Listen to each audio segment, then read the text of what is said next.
विधानसभा का ये मॉडल देख रहे हैं। आज इसकी जरूरत इसलिए क्योंकि दिल्ली में चुनावी दंगल का अब से कुछ ही मिनटों के बाद शंखनाद होने जा रहा है।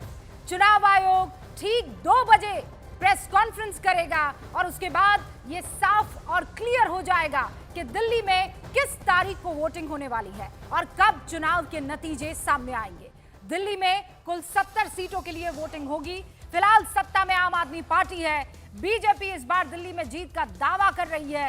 कांग्रेस भी आम आदमी पार्टी के सामने मैदान में है और इन सब के बीच चुनाव की तारीखों को लेकर खबर है कि दिल्ली में फरवरी के दूसरे हफ्ते में मतदान हो सकता है, जबकि 14 या 15 फरवरी को मतगणना हो सकती है। यह आधिकारिक डेट्स नहीं है, हमारे सूत्र हमें ये जानकारी दे रहे हैं। और आपको याद दिलाना चाहती हूं, न्यूज़ 18 इंडिया ने जब चुनाव के नतीजों, उसके फेजेस और उसकी तारीखों को लेकर सूत्रों से संपर्क साधा है, लगभग हमेशा स्ट्राइक रेट 99.9% रहा है।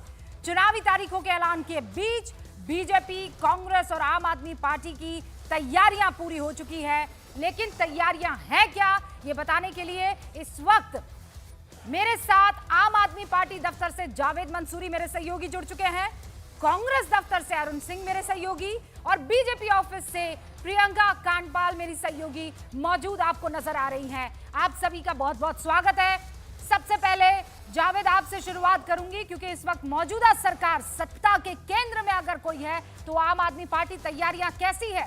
इंतजार 2 बजे का सबको।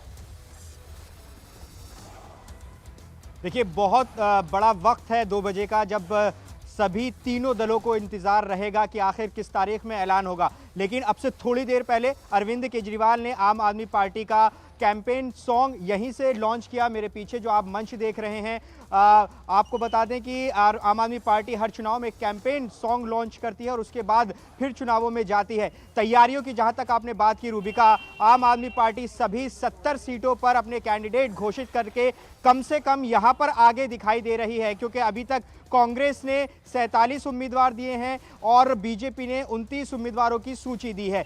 आम आदमी पार्टी की अगर बात करें तो आम आदमी पार्टी कैंडिडेट घोषित करने के बाद अब कैंपेन के अगले चरण में आज के बाद यहां से दाखिल होने वाली है। अरविंद केजरीवाल एक राउंड पहले ही पदयात्राओं का अपना पूरा कर चुके हैं और अब जब तारीखों का ऐलान हो जाएगा उसके बाद आगे की रणनीति होगी। सारी रणनीतियां, स्ट्रैटेजी बना ली गई है, लेकिन आप तो उनको फेस टू फेस देखते हैं, बिहाइंड द कैमरास देखते हैं। इस बार कॉन्फिडेंस लेवल उनका कैसा है? टेंस्ड है, ओवर कॉन्फिडेंट है, माशाल्लाह गजब की कॉन्फिडेंस है, या फिर ये लग रहा है कि चैलेंजेस गजब के हैं? किस तरीके का आपको, मतलब क्या सेंस मिला है आम आदमी पार्टी के नेताओं से मिलकर?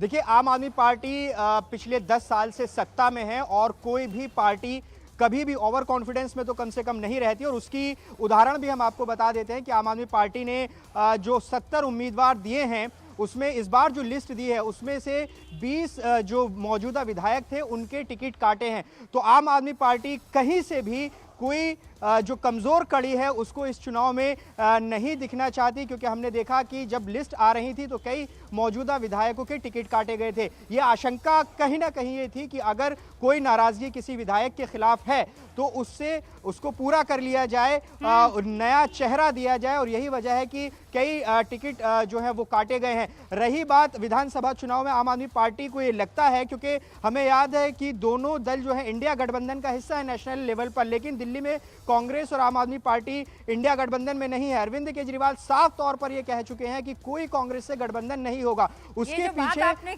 जो कारण है वो ये है दरअसल, क्योंकि आम आदमी पार्टी को लगता है कि जो चुनाव है उसमें वो जीते हैं। एब्सोल्युटली। और मुझे ना वो संजय राउत का सुबह सुबह बयान आया, उन्होंने कहा देखिए आपस में लड़िए, कोई दिक्कत नहीं है भाई, ये फाइट तो होनी चाहिए चुनावी, लेकिन मर्यादा और शालीनता बनाए रखिए। यही चीज कहीं ना कहीं मिस होती क्या दिखाई दे रही है। अरुण भी हमारे साथ जुड़े हुए हैं। अरुण, इंडिया गठबंधन के 2 मजबूत पिलर्स अगर मैं कहूं तो वो आम आदमी पार्टी और कांग्रेस है, लेकिन कांग्रेस और आम आदमी पार्टी अभी एक दूसरे को मतलब फूटी आंख नहीं सुहा रहे। आप सोचिए, 2 मजबूत कैंडिडेट्स हैं, शीला दीक्षित के बेटे संदीप दीक्षित और दूसरी अलका लांबा। दोनों को 2 मेजर चेहरों के सामने उतार दिया गया है। एक तरफ आतिशी हैं और दूसरी तरफ अरविंद केजरीवाल। देखिए रूबिका, सियासत में जो दिखता है वो होता नहीं और जो होता है वो दिखता नहीं। तो ये जो दिखाई दे रहा है कि संदीप दीक्षित को उतार दिया, अलका लांबा को दिखा दिया और गंभीरता दिखाने की कांग्रेस ने जो शुरुआती कोशिश की थी उस पर अब पलीता लगता नजर आ रहा है। क्योंकि अजय माकन अरविंद केजरीवाल के खिलाफ बड़ी प्रेस कॉन्फ्रेंस करने वाले थे, सबूतों के साथ प्रेस कॉन्फ्रेंस करने वाले थे और उनको एंटी नेशनल साबित करने वाली प्रेस कॉन्फ्रेंस करने वाले थे।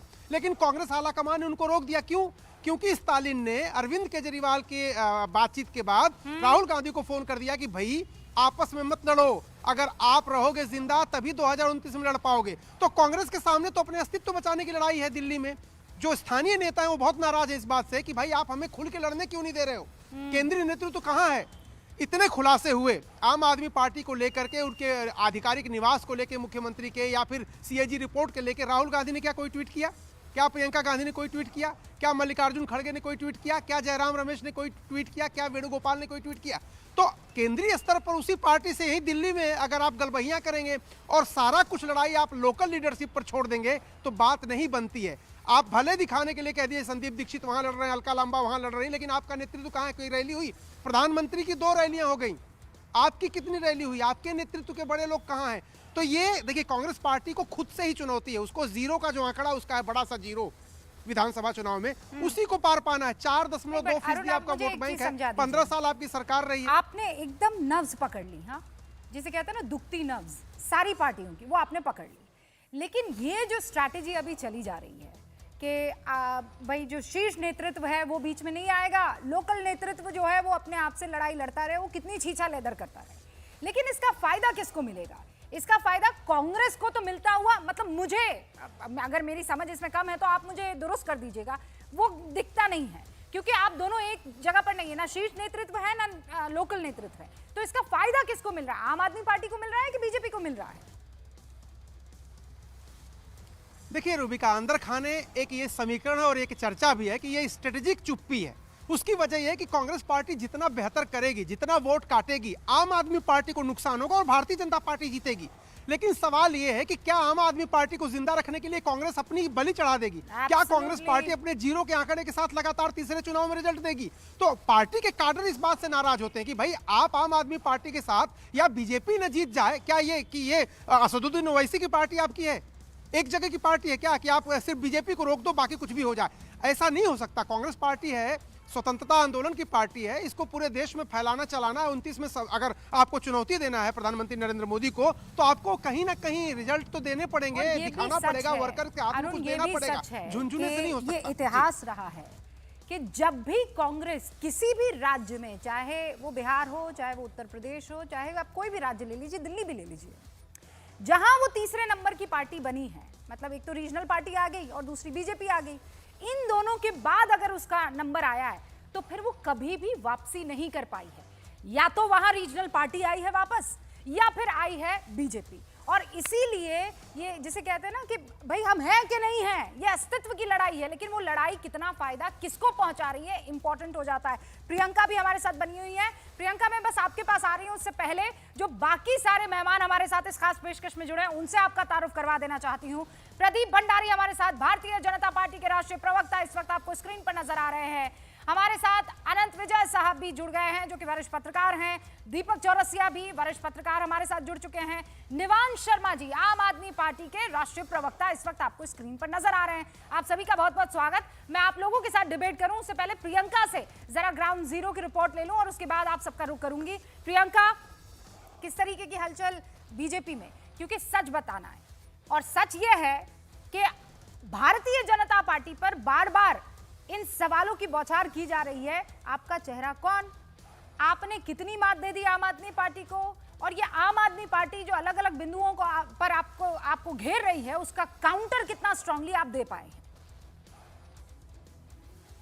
देखिए रूबिका, दिल्ली में खासतौर पर बीजेपी की बात करें तो चेहरा लाने वाली गलती जो है, या चेहरा लाकर एक बार बीजेपी चुनाव लड़कर देख चुकी है किरण बेदी के समय में, और बहुत अच्छा चुनाव वो बीजेपी के लिए नहीं रहा। तो इसलिए बीजेपी इस बार बिना चेहरे के ही चुनाव लड़ेगी। और इस बार जैसे कि लगातार हम नेताओं से पूछ रहे हैं कि आम आदमी पार्टी पूछ रही कि दूल्हा कौन है, तो वो कह रहे हैं कि उनको बताइए कि दूल्हा जो है वो कमल का निशान है। यानी कि पार्टी ने ये डिसाइड कर लिया है कि एक चेहरे के पीछे वो नहीं लड़ेगी।